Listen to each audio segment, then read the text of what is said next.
Hi everyone, I'm Lexi and I'll be recording this video for Dr. Page. We're going to be discussing the right hemisphere of the brain today. On this first slide, you'll see a link to a video. It had several videos and I couldn't get them to work. So for now, we're just going to skip that and I will let Dr. Page know about that.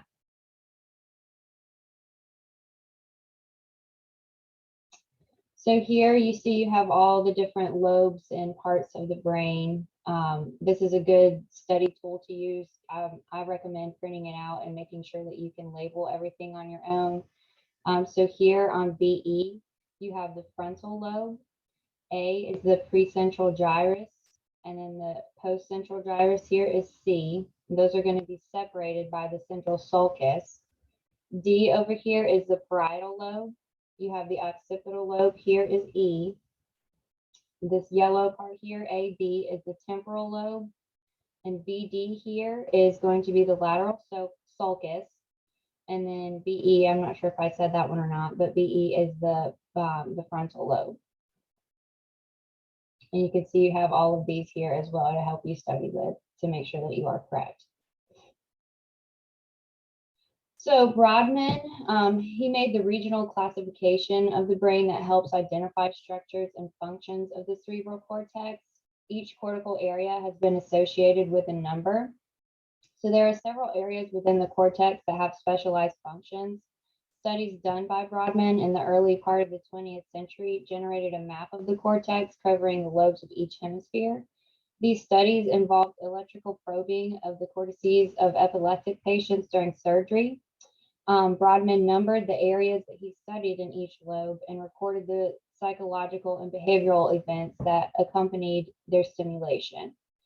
So there are 52 cerebral cortexes that he defined, and they are used, Brodmann's numbering system, for the different areas of the neocortex based on the anatomical distinctions, such as the thickness of different cortical layers.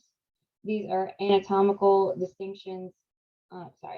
These anatomical distinctions are remarkably well correlated with the functional differences in what the different brain areas do. So on the map, you'll see all these different numbers here. Areas 9 and 46 are going to be the dorsolateral prefrontal cortex, and that controls abstract thinking, judgment, and planning. Areas 44 and 45 are going to be what is known as Broca's areas, and that's important for motor speech tasks and is damaged with non-fluent aphasia. So typically someone who's had a stroke and they've been diagnosed with non-fluent aphasia, those areas are going to be affected. Area 6 is the premotor cortex and supplemental motor area. And area 4 is going to be the primary motor strip, which is involved in highly skilled voluntary movements. Areas 1, 2, and 3 are known as the sensory strip, which processes sensations of touch, pressure, and position. And areas 5 through 7 are the somesthetic association, where sensory messages undergo analysis. Areas 39 and 40 are known as the angular gyrus and supramarginal gyrus, and those are the primary reading and writing centers. Areas 17, 18, and 19 are important for identifying and processing visual information. And area 22 is known as Wernicke's area, which is the primary auditory association areas. Damage to this area would result in fluent but disordered speech and language. So for a quick review, Mr. Ray is unable to move his left side. Which hemisphere is affected? I'll give you a moment to think about that. And the answer is the right hemisphere. Mr. Sal demonstrates reduced speech intelligibility. Which lobe and cortical areas are likely affected? The frontal lobe is going to be affected, and the cortical areas, as we discussed, is going to be Broca's area because that affects motor speech. Mr. Brown is unable to see. Which lobe is affected? The occipital lobe. That is going to be a primary area for vision. Mr. Sunshine is unable to read. Which cortical area is affected? That cortical area is going to be the angular gyrus. After a traumatic brain injury, Jill exhibits reduced motivation and participates in previously enjoyed activities. The TBI likely affected which cortical system? And that's a tricky one, and the answer is the limbic system. So you've been learning about the lobes. The lobes are both in the left and right hemisphere and are often associated with different functions. I'm going to discuss some more information about the right hemisphere in general, as well as characteristics of right hemisphere damage. So hemispheric specialization is differential specialization for a task by one cerebral hemisphere. The left hemisphere, as we know, is the language dominant hemisphere. And then you can also have mixed laterality, which functions are shared between the two hemispheres. And handedness is also known as this. So as we discussed, the hemispheric specialization is differential specialization for tasks by one cerebral hemisphere. So one hemisphere is usually associated with certain tasks. For instance, most of us are right-handed, which means that our left hemisphere is dominant for motor activities such as writing. The left hemisphere is known, of course, as the language dominant hemisphere, as we discussed, and it controls speaking and understanding.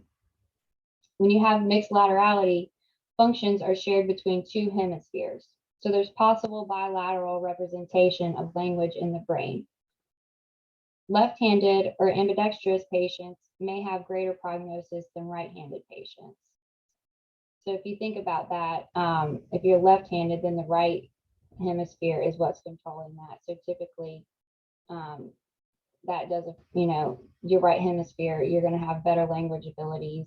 Or if your right hemisphere is damaged, then you have a better chance of having understanding language and everything.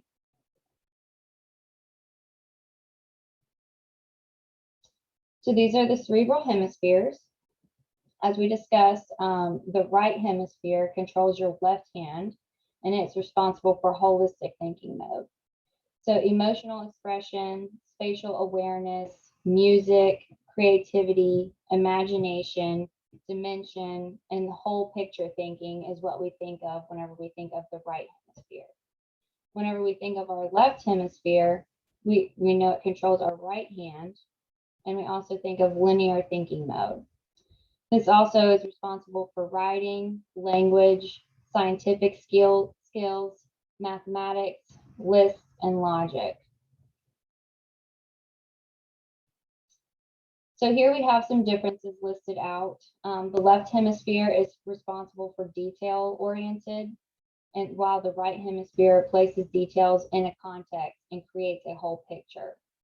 So the right hemisphere, it takes the details and places them within a context and creates a whole picture, as we just discussed. An example of this would be like facial recognition. The left hemisphere analyzes the parts, and the right hemisphere puts the parts together.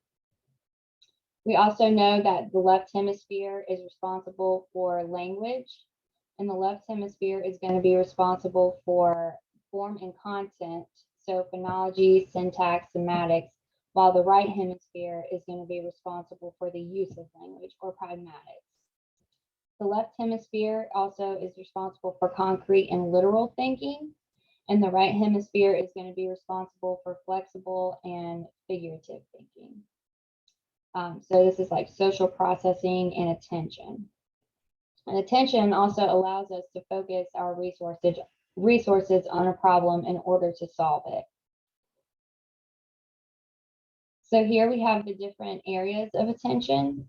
There are 3 different components of attention associated with the right hemisphere activation. Alerting is a sense a stimulus is present. So for example, if you hear your name. Orienting is when you turn your attention to that stimulus. So you would turn your head in the direction that you heard your name called. And executing is going to be responding to that stimulus. The attentional network activates the dorsolateral prefrontal cortex in the right hemisphere. So when there's right hemisphere damage from a brain injury, such as a stroke, you may exhibit reduced understanding of figurative language, such as jokes and analogies. An example of figurative language that you may have difficulty understanding would be like understanding the saying, it's raining cats and dogs, or the fan is running. Some pragmatic deficits that you would maybe exhibit would be understanding social cues and nonverbal cues, turn taking, making inferences, and compassion and empathy. So, for example, understanding that your communication is bored, that it's time to go from a conversation, or someone rolling their eyes, you might not understand that that's kind of a sign that they may be annoyed or just done with the conversation. You can also have left hemispatial neglect, which is reduced awareness of the left side of the body, and then visual neglect. So they can see a material, but they fail to attend to it. So reduced attention to images in the left visual field. And this is an example of left hemispatial neglect. So reduced awareness of the left side of the body. So if you ask them to draw a picture of a clock, they'll draw out the right side and neglect the left side.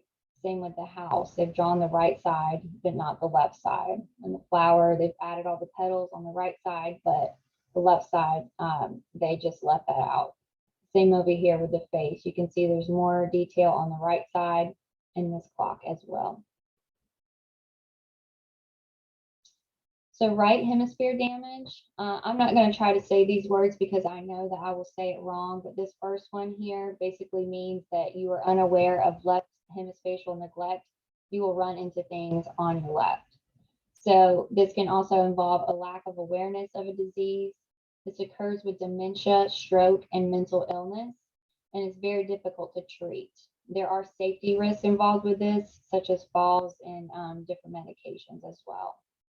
This left one here is delusions and paranoia, and belief that a close relative or friend has been replaced by an imposter would be an example of that. So for a clinical application question here, we have a 65-year-old male had a right brain stroke. He demonstrated left hemiplegia, and left facial weakness. The patient was choking each time he drank liquids, but did not seem particularly concerned. When attempting to eat solids, he ate at a rapid rate and was asking when he could leave the hospital. What could explain why this patient was not concerned about choking on liquids? And I'll give you a moment to think about that. This could be explained by the right hemisphere parietal lobe. So due to that area being affected, he would have reduced awareness and sensation. So for a review, we're just going to think about which hemisphere is activated in the following tasks. So with speech production, which hemisphere is affected? The left hemisphere and the frontal lobe and Broca's area would be responsible for that. Understanding jokes, our right hemisphere would be responsible for that. Awareness of deficits, again, our right hemisphere would be responsible for that. Attending to a stimulus, our right hemisphere. Planning every detail of a trip to the ocean, that would actually be our left hemisphere. Our right hemisphere, oh, I just gave you the answer for this last one. Enjoying the beauty of the ocean is going to be our right hemisphere because it's that holistic view. This is a video that Dr. Page recorded. For the first few minutes, it's just going to be a black screen and you will hear Dr. Page talking. And then about 3 to 4 minutes in, a video pops up of what she's wanting you to try. And then this allows you to kind of see it as well. So I'm going to make sure that I am sharing my sound. Okay. So the first few minutes, it will be black, but you will hear Dr. Page.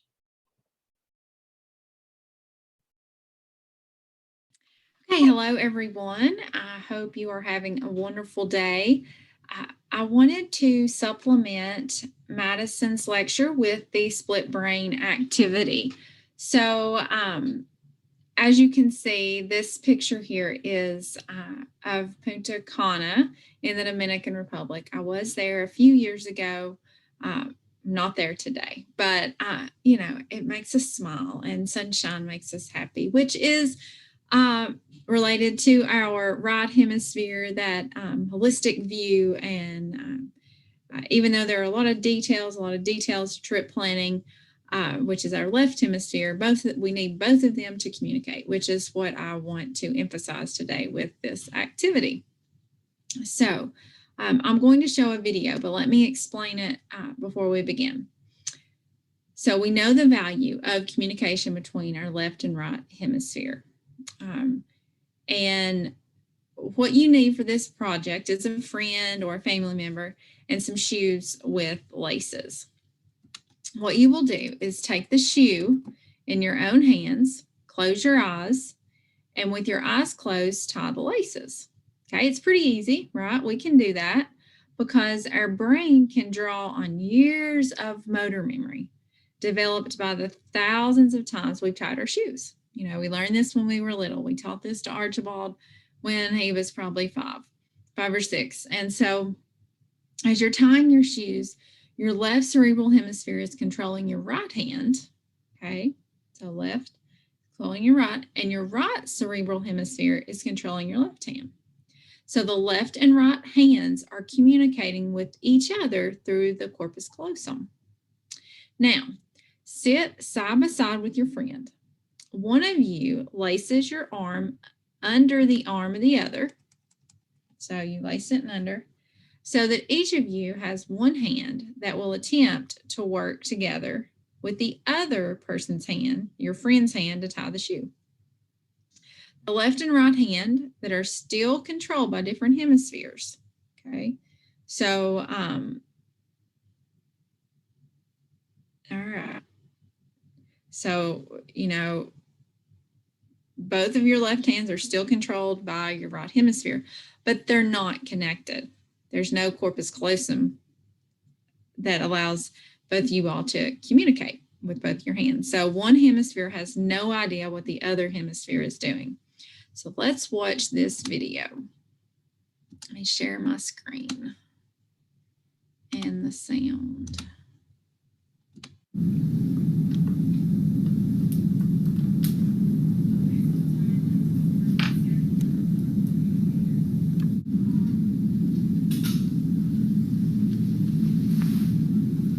You'll notice how their arms are crossed under each other.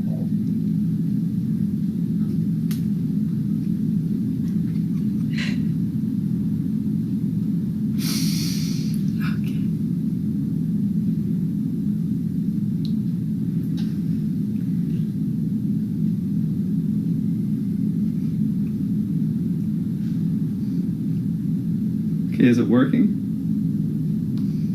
No, look at I tried to make my Okay, so you can see there that the hemispheres were unable to communicate with each other. So even though I think they were both, like one was using the right hand, one was using their left hand, okay? But there was no way for their hemispheres to communicate with each other. Archibald and I tried this, we failed, but I would like for you all to try this on your own and post some pictures or videos of it. And also there's a link included in your lecture. And let me show that.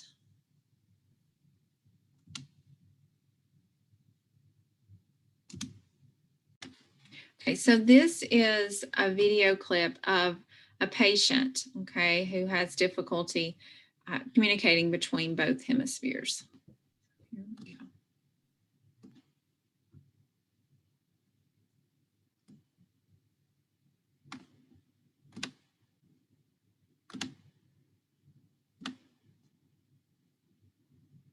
Can't make it larger. I know left hemisphere and right hemisphere now are working independent of each other, but you don't notice it. Now, you just kind of adapt to it. It doesn't, you don't have any feeling, it doesn't feel any different than it did before. 7 years ago, Joe had brain surgery to allay the effects of severe epilepsy. Or His surgeon cut the nerve fibers connecting his left hemisphere with his right. While the operation was a complete success, Joe's unusual case offers an extraordinary insight into the machinery of mind. So it hasn't really made any. This fiber system, the corpus callosum, is located midway between the two hemispheres. When it was surgically severed in Joe's brain, the transmission of information between the two hemispheres was halted. Michael Gazzaniga. What we can do is play tricks by putting information into his disconnected, mute, non-talking right hemisphere and watch it produce behaviors. And out of that, we can really see that there is, in fact, a reason to believe that there's all kinds of complex processes going on outside of his conscious awareness of his left half brain. Joe, I'm going to show you some things. I just want you to tell me what you see. And here we go. You ready? Look right at the dot. Okay. Right. Okay, you ready? Look right at the dot. Grapes. Good. When Joe focuses on a point, look right at the dot. Everything to the right of the point goes to his left brain, the dominant hemisphere for language and speech. Look right at the dot. So we can see here that when we flash a word or a picture, Tree. Joe is easily able to name it. Here we go. See it. Close your eyes and let your left hand do a little work here.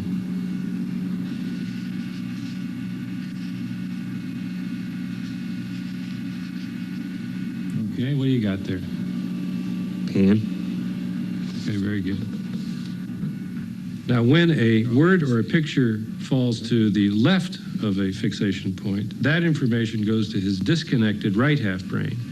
And as we can see here, Joe is unable to name it. Joe is able to draw the picture with his left hand, the left hand getting its major control from the right half brain. What did you draw? Okay. What did you see? Wheel on one side. I don't know what I saw on the other. So even though he can't name it, his left hand is able to draw out the picture of the stimulus of the picture or word that we presented to his right half brain. Because his right hemisphere controls movement of his left hand. What did you see? Saw a hammer. So just close your eyes and draw with your left hand. Just let it go.